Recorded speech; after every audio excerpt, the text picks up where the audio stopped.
Okay, so this is the deck profile of our sneak peek event, where we went 4-1, losing only once, and that was in time.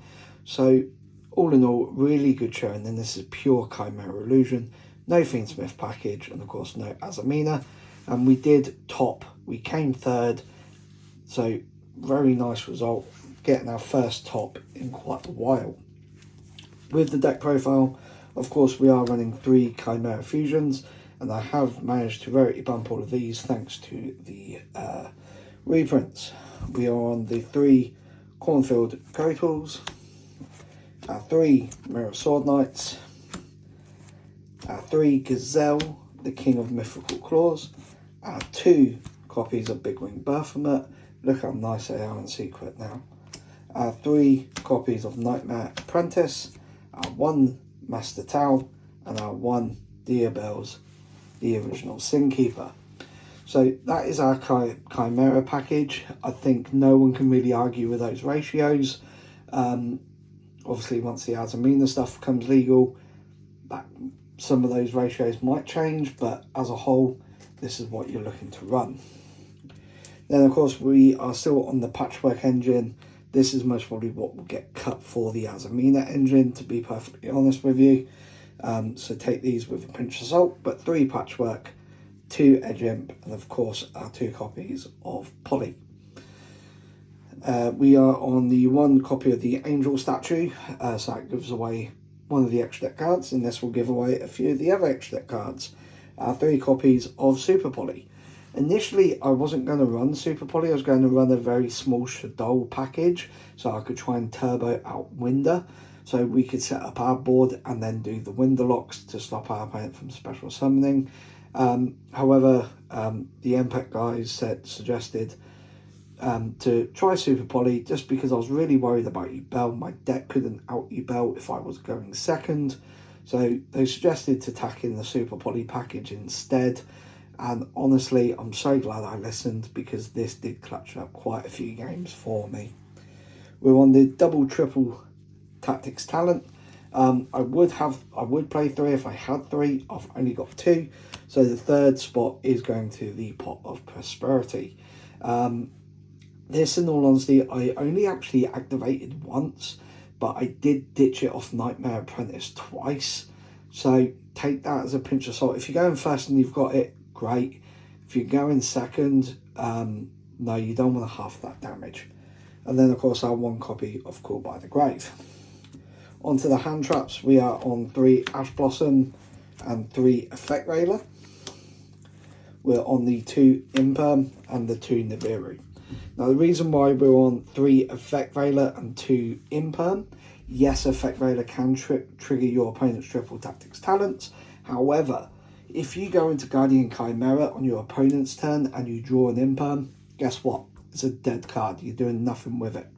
But if you go into Guardian Chimera on your opponent's turn and you draw an Effect Railer, then you still have an interruption as well.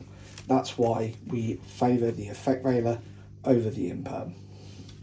With the extra deck, our little link package is simple. It is a rabbit and an SP. That is it. I was looking at Nightmare Phoenix. That was going to be one of the links I was going to run in the Shadow package. In regards to synchros, just the one of Chaos Angel. Don't really need more than that. And I think Chaos Angel is self-explanatory in this deck. Nightmare Magician and Nightmare Apprentice and Mirror Sword Knight gives it the light and the dark. With our Xyz package, we have Lars and Typhon. Lars is great for going first if you open Nightmare Apprentice. Not only do you get your full Chimera package, but then you have this on board as well. We are now only running 1 Chimera, which sometimes does hurt. You don't miss the second one 8 out of 10 games, but those 2 games where you do miss it, you do miss it a lot. But honestly, this one is more important than this at the minute. Just foolishing the Diabells or the Barrier statue gives you such advantage over than just a simple hand rip that this is needed a lot more. And then of course our 1 copy of Chimera the Illusion Beast. I am finding I'm making this more and more and more, and honestly I am loving it. It is doing so much work. We are still on 2 copies of Guardian Chimera. This will be dropped down to 1 for some of the Azamina fusions. And then our Super Poly package is quite a large one. We're running 4 targets. So we're running the traditional 3 targets, which we all know and love. And then we were on the Starling Venom Fusion Dragon, just for the double Dark Hue Bell matchup. Literally, that is how much Hue Bell scares me going second. With the side deck, we have of course the Barrier Statue. This is in the side just because with how many people are on Bestials, Ubel, and several other decks can still spec out darks quite consistently. So this is more here for like your Tempai matchup, even the mirror match to stop your opponents going into the fusion monsters because they are wind. Comes up quite nicely. So it's just more there for games 2 and 3 when you know that they're playing a non-dark deck. And speaking of if they're playing a dark deck instead, we have of course our 2 copies of Bestials. These I can quite comfortably cut now. I sided them once and I didn't draw either of them, so I did not need them at all. With the board breakers, we are on Regeki. You manage to deal with the Omni Negate, and then normally a lot of people can't stop a Regeki. Even my deck can't stop a Regeki. We can stop many monster effects. Cannot stop a single spell effect though, so unless I have Lars up. So Regeki catches people by surprise. I did side it a few times, unfortunately though I never drew into it. And then of course our back row hate slash board breaker, it can destroy the monsters as well. And then Harpy's Feather Duster. This would be a 3rd Lightning Storm if I could. I know it's a little because if you go in second and you don't open it, it's pretty much a dead card, but in that case you want to maximize your chance of opening it. Then we're on our 3 copies of Dark Ruler No More, so the idea is that we shut off our opponent's Omni Negates and then use Regeki to blow up the field, or we use the evenly matches to blow up the field instead. So like I said, a lot of panic I think is the best way to word how this deck was fully built, especially the sideboard with the Regekis. But what I'll do now is I'll give this a quick mix up and then we will do some little test hand combos. Okay, so here we go. So anyone who remembers when I tried doing this with the White Forest cards, I got absolutely shafted with the test hands, so let's hope Chimera is a bit more kinder to us with the test hands. I can actually show you something. I am currently coaching Isaac with the old Chimera cards, and as I say to him, you want to go with the mindset of your opponent has at least 2 hand traps with how common decks are built. So can you play through 2 hand traps? And look at that, our first test hand is absolutely god awful. That is a set 2 pass right there, to the point I'm not even going to play that one up because there's nothing to play out. So that was fucking dreadful. That's because I just did the old deck profile and clearly this has not been mixed enough. So let's go ahead and do a quick little power shuffle. So for anyone who doesn't know what a power shuffle is, it's basically this. And then you just rinse and repeat. This way, like for example, those 2 ash blossoms are going to be like pile 1, pile 2, for example. Just to uncluster your hands and your cards. So sadly though, there's no way to speed this up, so I do apologise, and I'm fully aware I keep knocking the camera, so again I apologise. My layout currently isn't amazing for desk filming, so let's just gather them all up like so. Ooh. Right, and then obviously your opponent will give it a cut. There we go. Let's see if this hand's any better.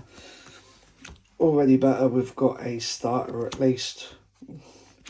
Don't want to see the double. Okay, so what we would look to do here, unfortunately, would be to, I don't even think normal summon the Gazelle, to be honest with you. I think start off with, we would ditch a Gazelle to special summon the Apprentice effect to search for an illusion monster. So here it's nice to get the Deer Bells to get that into rotation, but honestly, this setup isn't fantastic. So here we'd grab the Kotal, and then we'd activate the Kotal, discarding it for cost, to search for a monster that mentions Chimera Fusion. And in this case, we will go ahead and grab the Mirror Sword Knight.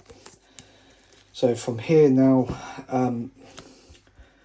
we don't want to try and fusion lock ourselves, so we can try and get into Lars as well. But honestly, I'm not sure if that would be possible. So the few possibilities now, what you got is you can normal summon the Gazelle, add the Chimera Fusion, fuse off the Gazelle and the Mirror Sword into the Baphomet. Gazelle would add an illusion monster, and then the Baphomet would foolish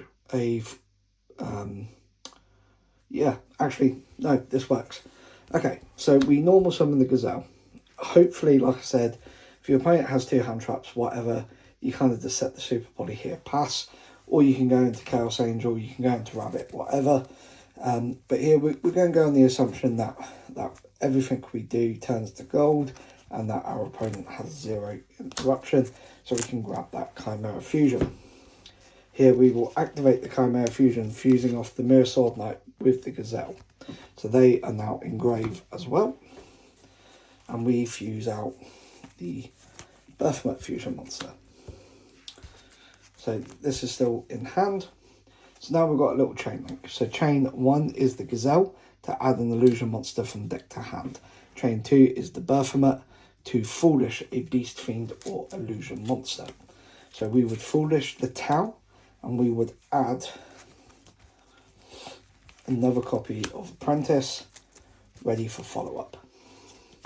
Now, Tau would activate on a new trigger to special summon back an illusion monster in grave, but then does lock our grave from special summoning other than illusion monsters, and we add the Chimera Fusion back to hand because we control the monster.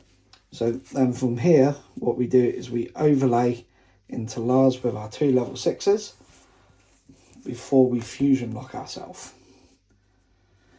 Because now we can activate the Mirror Sword Knight effect, where we tribute it for cost to special summon the monster from the deck that mentions Chimera Fusion.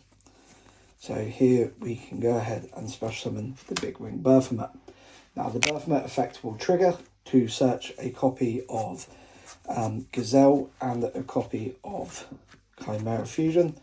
I'm fully aware this is our 3rd and final Gazelle, but oh well. And then we can go ahead here, activate the Chimera Fusion, fusing these off into Chimera. So now Chimera has the ability to rip, but Baphomet also has the ability to trigger here to special summon back an illusion monster in grave in defense mode as such. And then Chimera will rip a card in the end phase. You then set your Chimera Fusion and your Super Poly, and here you would pass turn. During the standby phase of your opponent's turn, you would activate your Mirror Sword Knight to tribute for cost to spec out your other copy of Big Wing Baphomet. Yes, you will not have another copy of Gazelle to add, but you do still have more Chimera Fusion, so therefore you add that as well as digging in your deck, and then Mirror Sword Knight is in the grave, still live to banish the Negator monster because of this, and then you can fuse off the Baphomet with this as well, using the Chimera Fusion, either into this, and then foolish the Deer Bells, and then you can banish this on your as well in the same chain on resolution to spec back the Deer Bells. So therefore your field would still be a face up, Omni Negate, Super Poly, this would be fused off into, you know, the Berthamet and whatnot, so you'd have another Chimera fusion in hand. This would be on the field, and so would Diabelle's. So all in all, not a bad hand at all, and I really hope that showed just a little bit of power of what Chimera can actually establish, and that wasn't even with an absolutely cracked hand. The more better hand would have been if that gazelle was, if the second gazelle was a Kotal from the get-go, just because then that really pushes that extension. But I hope you